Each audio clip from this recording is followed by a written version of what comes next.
मैं चाय बेचता हूँ कह के मैं चाय वाले का बेटा हूँ। प्रधानमंत्री नरेंद्र मोदी खाली चाय बेचने की वजह से नहीं लेकिन उन्होंने एक बात कह करके रखी है, वहां तक पहुंच गए। थोड़ी मर्यादा रखिए। लालच के चक्कर में मैं तेरे को फ्री दे दूंगा, बस में किराया दे दूंगा, फलानी जगह कर दूंगा, ये तेरी हर पार्टी कर रही है। हर पार्टी कर रही है।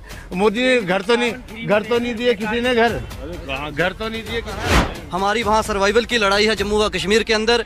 आज इस प्रकार के से केंद्र की सरकार काम कर रही है। हमारे वहाँ इस प्रकार के इंसिडेंट लगातार होते रहे हैं, लेकिन ये पहला ऐसा इंसिडेंट हुआ कि जिसमें एक दिन के अंदर जो केंद्र की सरकार थी इसने रिटेलिएट किया। भारतीय जनता पार्टी में किस पद पर है? मैं भारतीय जनता पार्टी पे मैं उनका एक मेंबर हूँ, किसी पद पे नहीं हूँ। है आपके पास पोस्ट है कोई? नहीं, पोस्ट तो नहीं है, मैं एक मेंबर हूँ। और जिस प्रकार से आज काम यहाँ पे मैं कह सकता हूँ, बस मैं समझ गया। गजब बेइज्जती। आज से पहले जब संविधान नहीं बना था, इससे पहले जब संविधान नहीं बना था, तब भी तो हिंदू राष्ट्र ही था। क्या उखाड़ लिया था इन्होंने करके। ये जो बाकी जो कास्ट है ना, जिनका ये बेवकूफ़ बना रहे हैं, सिर्फ पंडित पुरोहित ही ऊपर थे और वही ऊपर हो जाएंगे दोबारा से। अरे बाप रे, ये तो धोती खोल रहा। पिक्चर चालू करो बे। मैं चाय बेचता हूँ कह के मैं चाय वाले का बेटा हूँ। प्रधानमंत्री नरेंद्र मोदी खाली चाय बेचने की वजह से नहीं लेकिन उन्होंने एक बात कह करके रखी है, वहां तक पहुंच गए। थोड़ी मर्यादा रखिए। उसके बाद अब मैं देख रहा हूँ चाय MBA चाय वाला, कौन सुत्ता चाय वाला, चाय वाला, एक से ऐसी चाय एक ब्रांड हो गई है, बिजनेस हो गया, स्टार्टअप हो गया, एंटरप्रेन्योर इतने बढ़ गए। जो है सरकार वो ऐसी है सरकार कि भाई अगर ये नहीं रही ना तो ये देश का तो बेड़ा गर्क है। ये अगर कोई नहीं समझा अभी भी हिंदू धर्म, तो ये बेड़ा गर्क होने कैसे वो मूर्ख आदमी है जो कि गलती से भी अगर ये सरकार इस बार किसी बहाने से 50 लोग मिलके जो क्या उम्मीद क्या कुछ अरे बीजेपी आएगी सर, आएगी 100% आएगी। इसमें हिंदू की बात नहीं है इसमें। यह है कि भाई ये सरकार अच्छी है, ये लोगों के लिए अच्छा कर रहे हैं कि हिंदू की तो बात अलग है। वो तो बात है कि भाई हिंदू ही है। अगर एकता हो तो उनको अच्छी बात है अपना देश संभालना है, सब कुछ करना है तो अच्छी बात है। अरे कहना क्या चाहते हो? ये थोड़ी के लालच के चक्कर में मैं तेरे को फ्री दे दूंगा, बस में किराया दे दूंगा, फलानी जगह कर दूंगा, ये तेरी हर पार्टी कर रही है। मोदी ने घर तो नहीं दिए किसी ने, घर तो नहीं दिए किसी ने। आपका नाम क्या? मैं हरीश भारती जम्मू कश्मीर के रजौरी जिले के ढांगरी गांव से आता हूं, जहां पे अभी एक आतंकवादी घटना घटित हुई। गांव क्या? हाँ, मैं उसी गांव में रजौरी गया हूँ। बिल्कुल, आप वहाँ आए थे। यहाँ के मुद्दे इस प्रकार के हो सकते हैं कि हमें यहाँ ये लोग कह सकते हैं कि रोजगार की कमी है या चीज़ें कम हो रही हैं या कुछ भी गिना सकते हैं, लेकिन जम्मू कश्मीर की जब बात करें तो वहाँ सिक्योरिटी सबसे पहला विषय आता है। ठीक है, हमारी वहाँ सर्वाइवल की लड़ाई है जम्मू व कश्मीर के अंदर। आज इस प्रकार के से केंद्र की सरकार काम कर रही है। हमारे वहाँ इस प्रकार के इंसिडेंट लगातार होते रहे हैं, लेकिन ये पहला ऐसा इंसिडेंट हुआ कि जिसमें एक दिन के अंदर जो केंद्र की सरकार थी इसने रिटेलिएट किया। एक दिन के अंदर वहाँ ट्रूप्स का सेकंड डे जो मोबिलाइजेशन हुई, चाहे वो श्रीनगर के अंदर से आए चाहे पंजाब के अंदर से आए, 18 कंपनी सीआरपीएफ की इसके बारे में हम जानते हैं, बहुत त्वरित कार्रवाई हुई। हम तो आप ये कह सकता हूँ कि जिस प्रकार से केंद्र की सरकार हर एक स्तर पे आज काम कर रही है। अबे साले, आप जम्मू से आते हैं? मैं रजौरी के ढांगरी गांव से, जब जम्मू कश्मीर के रजौरी जिला के ढांगरी गांव से आप। अरे रजौरी तो जम्मू में ही आए। रजौरी से मात्र मुगल रोड से 140 किलोमीटर पे लाल चौक है, 155 किलोमीटर पे जम्मू है। जब आप वहाँ से रजौरी के लिए आए हैं तो मैं आपको बता दूं कि वहाँ से 5 घंटे जम्मू से रजौरी को लगते थे, लेकिन अभी जो रोड वहाँ पे नेशनल हाईवे बन रहा है, जिसका पहले नाम ही नेशनल हाईवे था, अब वो बनने के बाद 2 घंटे का वहाँ सफर रह जाएगा और 70 से 80% उसका काम कंप्लीट हो चुका है। खाओ माँ कसम। चाहे उधमपुर से श्रीनगर। आप भारतीय जनता पार्टी में किस पद पर है?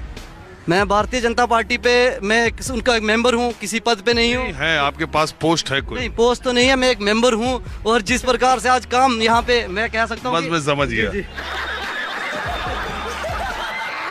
गजब बेइज्जती है। मैं जो आजकल बात करना उसी से मुझे अच्छा लगता है जो किसी पार्टी का। तो आजकल जो मुद्दा बहुत ज़्यादा गरमाया हुआ है हिंदू राष्ट्र का। तो हिंदू राष्ट्र पे मुझे सिर्फ यही कहना है कि आज से पहले जब संविधान नहीं बना था, इससे पहले जब संविधान नहीं बना था, तब भी तो हिंदू राष्ट्र ही था।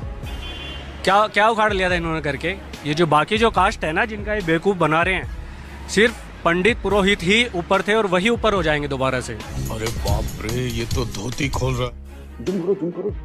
ये बाकी जो लोग कर रहे हैं ना कि हाँ बनना चाहिए, जो सपोर्ट कर रहे हैं, एक्चुअली ये लोग क्या है यार, हिंदू राष्ट्र कहाँ संविधान में से देश चलता है कि हिंदू मुस्लिम कहने से देश चलता है? जो राष्ट्र जो है धर्मों के नाम पर जो राष्ट्र बने हैं उनका क्या हश्र हो रहा है कि धर्म की कट्टरता या धर्म के आधार पर हम वो फैसले हम नहीं किया करते। और दूसरी बात है कि मानवता सबसे बड़ा धर्म है। ये बड़ी अच्छी बात कही आप। यही नहीं, अभी और सुनिए। तो ये हिंदू राष्ट्र, ये लोग जो बात करते हैं, आपको हिंदुत्व, हिंदू राष्ट्र, यज्ञ और बाबा बागेश्वर, ये सब मध्य प्रदेश में चलता रहेगा ताकि हिंदू मतों का ध्रुवीकरण हो सके। ये सब सरकार के प्यादे होते हैं। बागेश्वर धाम कुछ भी नहीं है, वो बंदा जीरो है, सिर्फ एक जादूगर है, सिर्फ एक ट्रिक मैन है। धंधा बंद करवाएगा क्या? इससे ज्यादा वो कुछ भी मैं नहीं जानता वो क्या है। उनको आप बहुत सारे लोगों की, लाखों लोगों की आस्था है। आप कहिए, लेकिन मैं ये कह रहा हूँ जो दिखाई दे रहा है कि मध्य प्रदेश में एकाएक इतना क्यों है, तो ये सीधे सियासत से जुड़ा मसला भी है और उसमें कोई एक पार्टी नहीं है। कमलनाथ भी बागेश्वर धाम गए और शिवराज सिंह चौहान भी। बता रहा हूं ना, ये लोग सिर्फ प्यादे होते हैं। जब तक वोट बैंक रहेगा तब तक ये लोग चलेंगे। इसके बाद जैसे राम रहीम को डाला था ना अंदर, इनका भी वही असर होगा। ये भगवान क्या जुल्म है। थोड़ा वेट करना पड़ेगा बस। रहीम तो उधर हाँ, वो बरनावा में आके अभी पेरोल पर है और उन्होंने गाना भी अपना रिलीज किया है। लड़ाई होगी, एक तरफा होगा, सीटें कम होगी, बढ़ेगी, सरकार बदलेगी नहीं। ऐसा होता है कि सरकार तो अभी इन्हीं की बननी है, क्योंकि ईवीएम इनके हाथ में है, सारा सिस्टम इनके हाथ में है, तो सरकार तो इन्हीं की बननी है। अरे यार, जब केजरीवाल जीत जाए तभी ईवीएम नहीं, मैं बार बार कहता हूँ। सर फिर केरल वगैरह में क्यों नहीं बनती है इनकी सरकार? वहाँ पे क्या है, वहाँ पे क्या प्रॉब्लम आ जाती है? बात तो सही है। ये बताइए कि हम तो लोगों से घूमते फिरते, आपको रोज देखते हैं, बहुत अच्छा प्रोग्राम आता है आपका। आपको देख के मैं रुक गई। अरे तो मैं तो जब आप प्रोग्राम देखती है तो आपको पता ही है, मैं पूछता हूँ माहौल क्या है, अभी महिलाओं के दिमाग में क्या चल रहा है? अब जो भी हो अच्छा होना चाहिए सबके लिए। अच्छा, आपके हिसाब से अगर आपको प्रधानमंत्री नरेंद्र मोदी अभी मिल जाए तो आप कौन सी ऐसी 3 बातें कहेंगे कि अगले 1 साल में आप ये 3 बातें कर दीजिए? वो देख। सबसे पहले तो बेरोजगारी की समस्या, महंगाई की समस्या और स्वास्थ्य, ये तीनों बेसिक नीड है, ये पूरी होनी चाहिए। और बेरोजगारी तो बहुत ज़्यादा बढ़ गई है। मैं खुद ट्रेंड ग्रेजुएट हूँ लेकिन अभी तक मुझे जॉब नहीं मिली है। हाँ, बस यही 3 बातें हैं।